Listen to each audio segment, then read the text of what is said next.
మనలో చాలామంది హీరో నాగ చైతన్య నటించినటువంటి తండేల్ సినిమా చూసే ఉంటారు. అక్కడ చిక్కుకున్న మత్స్యకారులు ఎవరైతే ఉంటారో భారతీయ మత్స్యకారులు వాళ్ళని విడిపించడానికి చాలా కష్టాలు అయితే ఎదుర్కొంటారు. ఎట్టకేలకు వారైతే రిలీజ్ అవుతారు. సో ఇప్పుడు అలాంటి ఘటనే మళ్ళీ నిజ జీవితంలో ఒకసారి పునరావృతం కాబోతుంది. గత 3 నెలలుగా బంగ్లాదేశ్ జైల్లో బందీలుగా ఉన్న 23 మంది భారతీయ మత్స్యకారుల కష్టాలు ఎట్టకేలకు తీరనున్నాయి. వీరి విడుదలపై నెలకొన్న చట్టపరమైన అడ్డంకులన్నీ కూడా బంగ్లాదేశ్ హోం వ్యవహారాల మంత్రిత్వ శాఖ తొలగించడంతో వీరంతా కూడా త్వరలోనే స్వదేశానికి చేరుకునున్నారు. ఈ నెల 29న వీరిని అధికారికంగా విడుదల చేయనున్నట్లు బంగ్లాదేశ్ కోస్ట్ గార్డ్ అయితే తెలిపింది.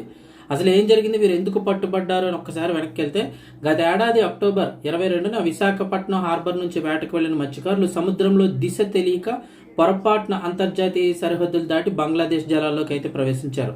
దీన్ని గుర్తించిన బంగ్లాదేశ్ కోస్ట్ గార్డ్ సిబ్బంది వారిని అదుపులోకి తీసుకుని బగర్హాట్ జైలుకి తరలించారు. అప్పటి నుంచి వారు గత 3 నెలల పైగా అక్కడే వారు జైలు శిక్ష అనుభవిస్తున్నారు. బాధిత మత్స్యకారుల కుటుంబాల అభ్యర్థన మేరకు ఒకటి కేంద్ర ప్రభుత్వం, ఇటు ఆంధ్రప్రదేశ్ రాష్ట్ర ప్రభుత్వం నిరంతరం కూడా బంగ్లాదేశ్ అధికారులతో సంప్రదింపులు జరిపాయి. మత్స్యకారులపై నమోదైన కేసుల ఉపసంహరణకు ఎటువంటి చట్టపరమైన ఇబ్బందులు అయితే లేవు. అంటే వాళ్ళు ఎటువంటి పొరపాటు ఏం చేయలేదు.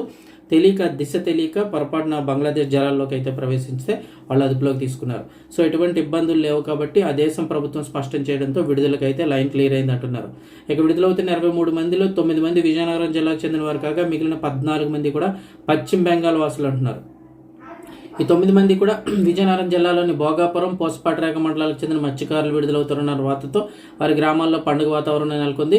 జైలు నుంచి విడుదల ఖరారు కావడంతో మత్స్యకారులు ఇప్పటికే ఫోన్ల ద్వారా తమ కుటుంబ సభ్యులతో మాట్లాడారు.